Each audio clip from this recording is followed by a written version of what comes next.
Bonjour, bienvenue dans la place de l'info, dans ce tout nouveau studio. Nous sommes installés à Epagny et nous avons plein de choses à vous raconter cette semaine. Une thématique importante, ce numérique va-t-il tout changer dans nos pays de Savoie et également en Suisse voisine?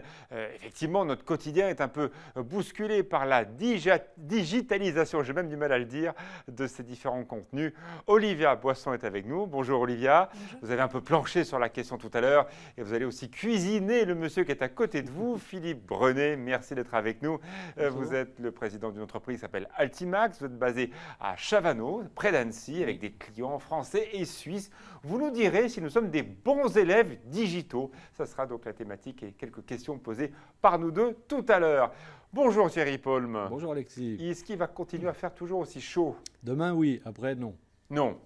On parle déjà d'un début de semaine prochaine. Les températures commenceront à remonter. Oui, alors on devrait repasser à nouveau dans des températures assez agréables pour un mois de septembre, pour la semaine prochaine et jusqu'à la fin septembre.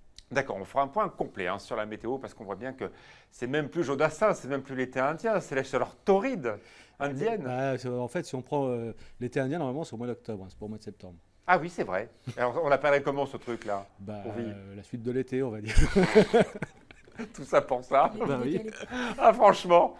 Pauline Courceau est avec nous. Bonjour Pauline. Bonjour Alexis. Les titres du JT avec un préfet qui fait sa mise au point sur le centre des congrès d'Annecy. Exactement, et il a tranché, il a signé la déclaration d'utilité publique à l'encontre finalement des préconisations du commissaire enquêteur. C'est assez inédit, on va dire. Lui, il avait retoqué le projet en mai. Maintenant, il reste à valider tout de même le permis de construire, puisqu'il y a en fait également la loi littorale qui est en jeu. Fanette de Buisson nous fera un sujet très complet dans le JT tout à l'heure. On verra ça tout à l'heure. Le préfet de Haute-Savoie, Georges-François Leclerc, que vous retrouverez également dans une heure, pile, pour un grand débat. On verra quelques extraits tout à l'heure de cette émission qui s'appelle Débattez-vous. On va faire un grand point sur ce fameux dossier, une allergienne, clairement le désenclavement du Chablais. Réalité ou pas, nous aurons tous les protagonistes sur ce plateau dans une heure. Ne manquez pas ce programme. Deuxième titre, bien sûr, cette chaleur et qui pose problème en montagne. Exactement, ce sera le début de notre série préparée par Emmanuel Jaude sur le réchauffement climatique, les conséquences que ça peut avoir en montagne. Il est allé dans la vallée de Chamonix. Alors il y a beaucoup d'évolutions et désormais maintenant les collectivités elles doivent prendre en charge l'entretien de certains secteurs et ça peut poser problème.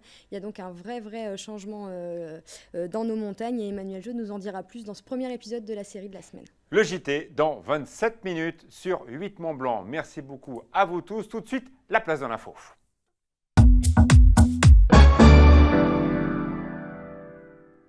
La digitalisation, c'est un mot qui peut faire un petit peu peur. L'apocalypse 2.0, comme on la surnomme un peu partout. Internet a fêté ses 30 ans. C'était là cette année avec de véritables enjeux. On le voit bien maintenant dès qu'un iPhone sort. L'iPhone 7 est attendu pour le cadeau de Noël. Évidemment, c'est une ruée. Apple est très importante. L'installation du haut débit en Haute-Savoie est aussi un dossier important. La Suisse a clairement joué la carte du tout connecté bien avant la France. Alors, ma première question, Philippe Brunet, vous êtes le directeur d'une agence de communication qui croit au digital. Est-ce que c'est vraiment une vague insubmersible, Internet? C'est une vague... Alors l'idée, c'est surtout de ne pas couler pour nos clients, pour nos entreprises, pour nos confrères. Mais en tous les cas, l'idée, c'est de se transformer. Ouais. Cette vague, elle est en route depuis une bonne dizaine d'années. Elle s'accélère à travers la mobilité, à travers le haut débit, à travers le fait que les clients maintenant sont habitués à avoir des contenus digitaux dans toutes les situations, chez eux, sur leur canapé, le soir, à l'étranger, en vacances. Et donc cette vague, elle prend de la hauteur. Et c'est sûr qu'une entreprise qui ne se transforme pas ou qui ne veut pas aller sur cette vague, à un moment donné, va finir par avoir... des ennuis et va finir par voir des acteurs nouveaux s'installer sur son marché et potentiellement prendre sa place.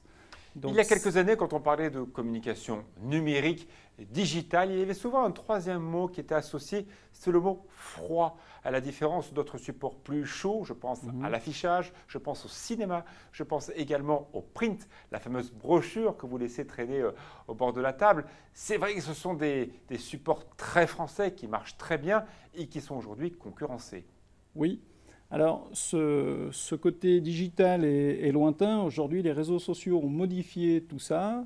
Internet et les réseaux sociaux nous ont placés dans une position qui est plus une position de proximité, voire même de personnalisation du contenu, de l'information. Et aujourd'hui, l'enjeu, il est là. L'enjeu, il est d'aller au-delà d'un simple site Internet, d'avoir une stratégie digitale plus large.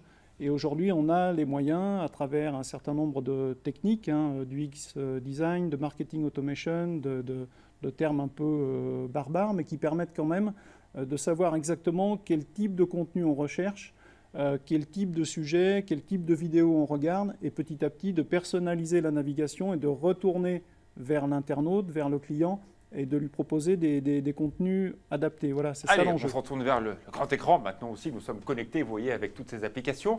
Quand on voit ces créations, sont-elles faites pour le web ou pour le print? Pendant très longtemps, on a dit que créer une brochure et la mettre en ligne, ça ne sert à rien. Oui.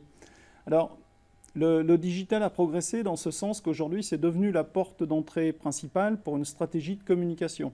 On est d'accord que l'enjeu... Donc, ce qu'on a vu là, par exemple, là, ce visuel-là, oui, il a été créé pour Internet. Alors, il a été créé, évidemment, pour Internet, mais avec des éléments de stratégie, avec des éléments d'objectif, qui font qu'à un moment donné, un logo, un visuel, une façon de communiquer, tout ça peut très bien se retrouver sur ce qu'on appelle le print. Quand on voit, par exemple, cette mise en page, on Oui. la voit clairement, il y a une ergonomie. Internet Oui. ne répond pas à n'importe quelle règle. Il y a des couleurs, il y a toute une lisibilité de l'offre. Est-ce que c'est plus ou moins créatif que la fameuse brochure où on décide peut-être d'autre chose, on est peut-être inventif différemment? Alors, la brochure et l'ensemble de la communication papier, aujourd'hui, est devenue beaucoup plus qualitative. Grâce à Internet? Grâce au digital, c'est-à-dire pour se différencier du digital, pour se différencier d'Internet. Aujourd'hui, les entreprises qui choisissent de communiquer en papier le font très très bien. Vous travaillez par exemple pour la Compagnie des Alpes, qui est un acteur important de Savoie-Mont-Blanc. Quand ils font leur communication, quand on voit la communication par exemple du lac d'Annecy, qui est aussi une destination forte, est-ce que tout ceci a été complètement revu parce que Internet?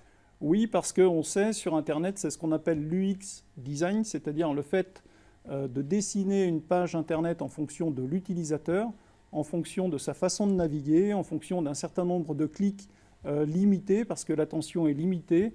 Là, vous avez à l'écran un site pour vendre des albums photos en ligne. On est sur du e-commerce et on sait très bien que au-delà d'un certain temps, au-delà d'un certain nombre de clics, les gens zappent. On peut partir. J'aimerais qu'on mette par exemple le logo du lac d'Annecy. On sait qu'il y a un grand projet de territorialisation. En clair, tout ce lac d'Annecy va se retrouver autour d'une seule et même entité touristique. Quand on voit par exemple le logo, est-ce qu'il a été revu pour la campagne Internet ou est-ce que justement c'est l'astuce quand on va voir une agence de conseil, ce qui est votre cas? Ok, on vient pour Internet, mais tiens, pourquoi pas on réfléchit à ça? Alors, dans le cas du lac d'Annecy, il se trouve que la stratégie, le logo, l'identité existaient déjà. Donc dans ce cas-là... C'est le cas de tous les clients? Non, pas du tout. Mais dans le cas du lac d'Annecy, notre travail, ça a été, en tous les cas, de se focaliser sur le site et d'avoir un site agréable, avec une navigation fluide, avec des contenus vidéo, avec des choses d'ailleurs assez nouvelles. Il se trouve que ce site est très, très en pointe dans le domaine de la communication touristique. Vous êtes restaurateur, vous êtes hôtelier, vous avez peut-être un site internet qui n'a pas beaucoup bougé depuis quelques années. Allez, 3 astuces. Qu'est-ce qu'il faut faire et ne pas faire lorsqu'on refait son site internet? On voit finalement, il y a assez peu de couleurs. On voit du rouge, c'est une espèce de rose, rouge, bordeaux. Il y a du gris, il y a 2-3 couleurs, pas plus. Oui. C'est des clés d'internet? Oui, alors la première clé, c'est d'avoir aujourd'hui un site internet qui s'adapte à une consultation mobile et tablette. On a à peu près entre 30 et 40% des consultations qui se font sur support mobile.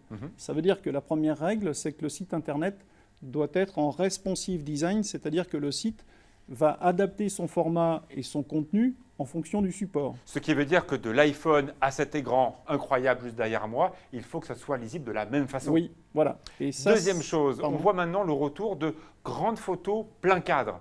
Oui. Ça, depuis pas longtemps, Airbnb fait ça, on l'a vu aussi sur Facebook. Oui.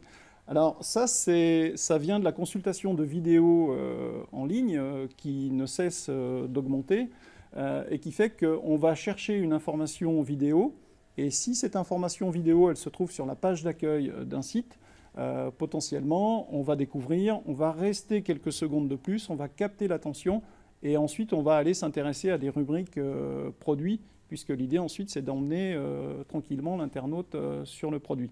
Vous travaillez également avec des entreprises suisses. On sait que Oui. les Suisses travaillent beaucoup la notion de design. Ils sont très forts dans cette question-là. Ils ont peut-être des process de réflexion un peu plus longs. On ne change pas un design comme ça et on investit sur l'avenir. Oui. Est-ce que c'est une petite différence avec vos clients français? On est, pour l'expérience que l'on a du marché suisse, on est sur des cycles plus longs. C'est d'ailleurs pour ça que cette année, on était sur le salon e-com, pour aussi montrer notre présence sur la Suisse.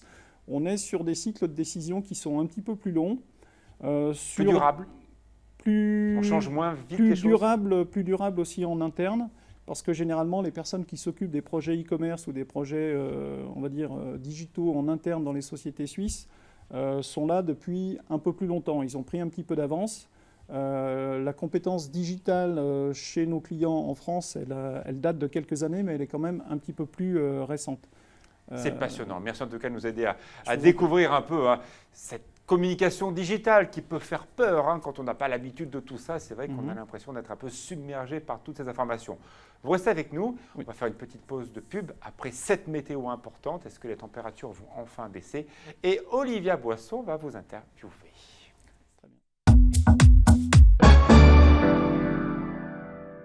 De retour dans la place de l'info toute la semaine, on vous prend par la main, on va essayer de mieux comprendre cet Internet qui peut parfois faire peur, de vraies applications dans nos territoires, dans nos villages de montagne.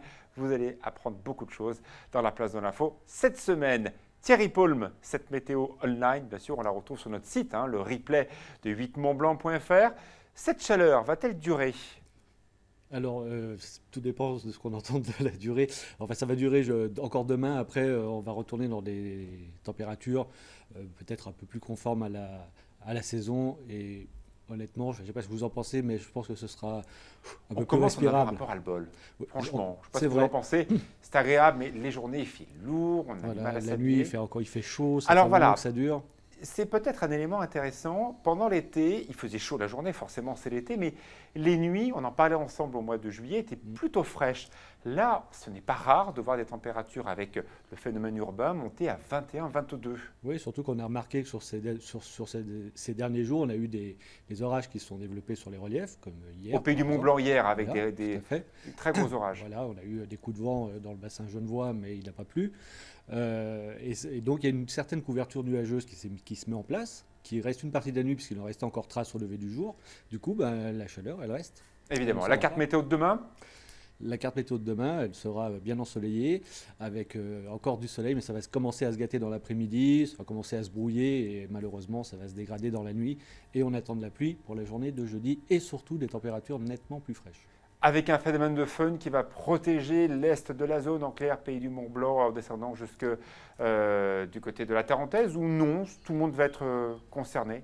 Alors, c'est la question que je me pose Eh oui, personnellement ça arrive par le depuis sud-ouest. plusieurs heures. Voilà. Et ça, c'est toujours compliqué. Vous savez, dans nos régions, quand il y a le fun de se mettre de la partie, c'est toujours très dur de savoir où il va pleuvoir plus ou moins. Ce qu'on a vu, c'est que cette perturbation, au fil des jours, elle a perdu en intensité. Donc, elle sera D'accord. beaucoup moins active que ce qu'on aurait pu annoncer fin de semaine dernière, par exemple.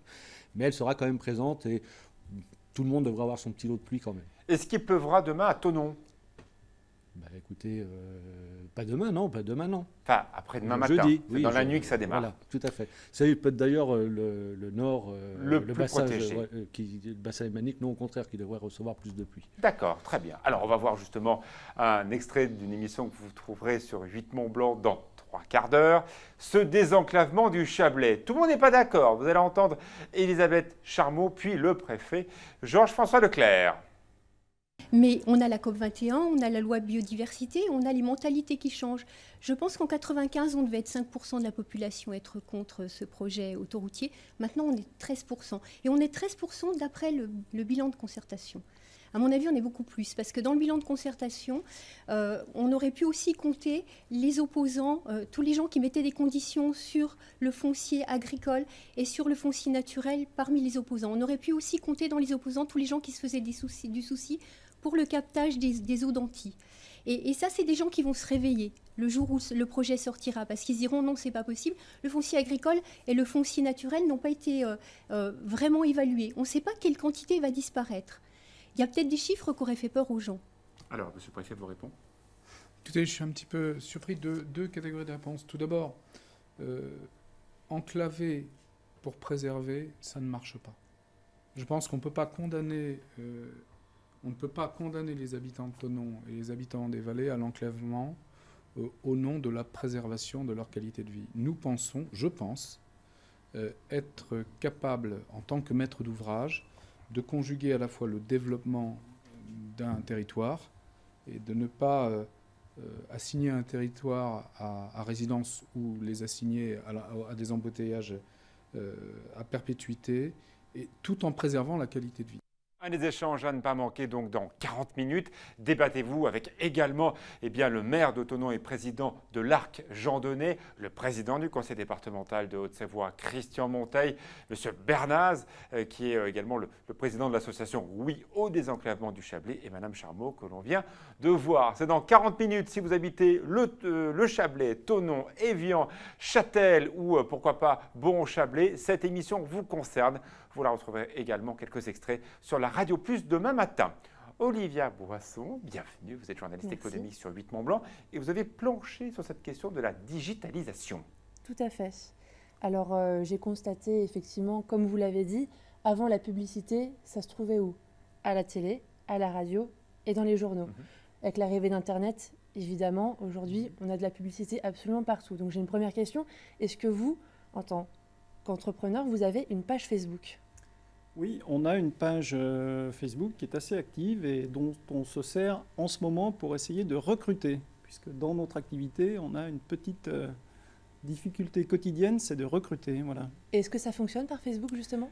Oui, alors concrètement, sur notre page Facebook, on a un nombre de fans qui est assez limité, c'est moins de 1000 fans. Qui sont réseaux, partenaires, clients, qui suivent l'agence, mais qui ne sont pas potentiellement des gens que l'on peut recruter. Donc là-dessus, il se trouve qu'on a 3 personnes à recruter là dans les semaines qui viennent. Et donc on a fait ce qu'on appelle une publication sponsorisée, Facebook Ads, avec un budget, et ça permet de cibler de façon très très fine en termes de région, en termes d'âge, en termes de centres d'intérêt, et ça nous a permis de débloquer cette partie recrutement et de recevoir pas mal de CV qui sont ensuite à qualifier, évidemment, parce qu'il y a un petit peu de tout. Mais une page Facebook, quand elle est bien utilisée, ça permet de cibler assez finement, soit pour nous en tant qu'agence, dans le cas du recrutement, soit pour certains de nos clients. Et alors justement, deuxième question, est-ce que financièrement parlant, c'est plus intéressant d'avoir une page Facebook plutôt qu'un site web finalement, puisque ça touche peut-être plus de personnes? Oui. Alors, à l'arrivée des réseaux sociaux, il y a 5-6 ans, voire un peu plus, on a certains de nos clients qui se sont même posé la question de la pertinence de leur site Internet.